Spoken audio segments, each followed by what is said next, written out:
Indahnya pantai membiru, pohon kelapa melambai mesra, menyulam warisan sepanjang waktu, merakam peradaban untuk semua. Assalamualaikum warahmatullahi wabarakatuh dan salam sejahtera. Saya Nur Patricia Balkis binti Abdul Razak, wartawan cilik daripada TV Aisyah, saluran TV PSS Sekolah Menengah Imtiaz Yayasan Terengganu Setiu.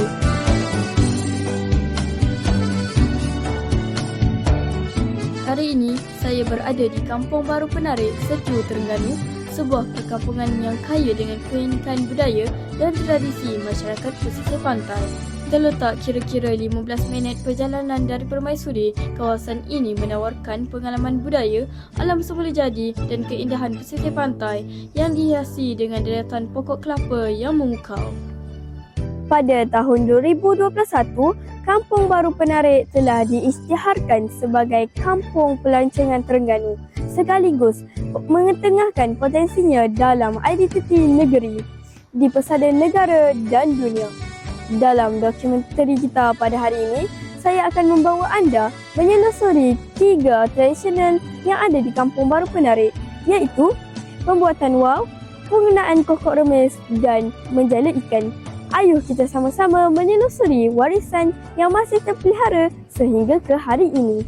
Setiap hasil seni yang indah bermula dengan asas yang kukuh. Langkah pertama ialah memilih buluh yang sesuai kerana buluh yang berkualiti akan menghasilkan rangka wau yang ringan, kuat dan tahan lama.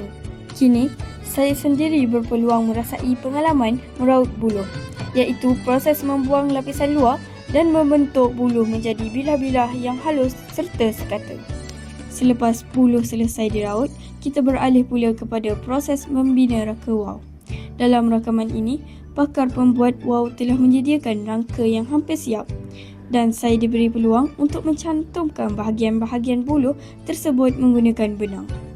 Benang diikat dengan kemas pada setiap titik cantuman bagi memastikan keseluruhan rangka menjadi kukuh dan seimbang. Kertas yang telah dipotong mengikut reka bentuk akan ditampal dengan berhati-hati supaya kemas, rata dan tidak berkedut.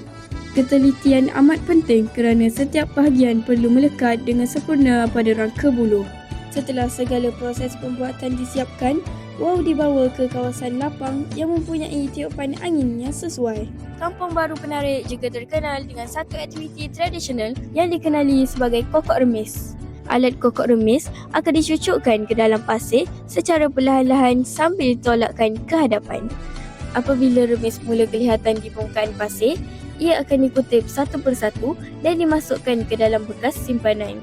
Sejak dahulu lagi, kemahiran menjala ikan menjadi antara warisan yang diwariskan daripada satu generasi kepada generasi yang seterusnya. Sebelum jala dilepaskan, nelayan akan memastikan keseluruhan jaring berada dalam keadaan tersusun dan tidak bersimpul.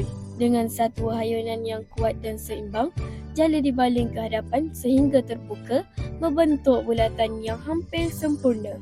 Jala kemudian ditarik sedikit demi sedikit menuju ke pantai. Apabila jala sampai ke darat, hasil tangkapan akan diperiksa dan dikumpulkan. Jelaslah bahawa pembuatan wau, penggunaan kokok remis dan kemahiran menjala bukan sekadar aktiviti harian bagi masyarakat Kampung Baru Penarik. Sebaliknya adalah ketiga-tiga warisan ini ialah khazanah budaya yang mencerminkan kreativiti, kebijaksanaan serta kehidupan masyarakat Melayu yang wajar dipelihara dan diwariskan kepada generasi yang akan datang. Semoga dokumentari kita pada hari ini dapat membuka mata kita bahawa pentingnya menghargai warisan nenek moyang agar tidak luput di telan zaman. Saya Nur Patricia Balkis binti Abdul Razak, wartawan cilik daripada TV Aisyah, mengucapkan ribuan terima kasih pada semua yang telah menjayakan rakaman kita pada hari ini. Semoga kita bertemu lagi di lain episod. Assalamualaikum.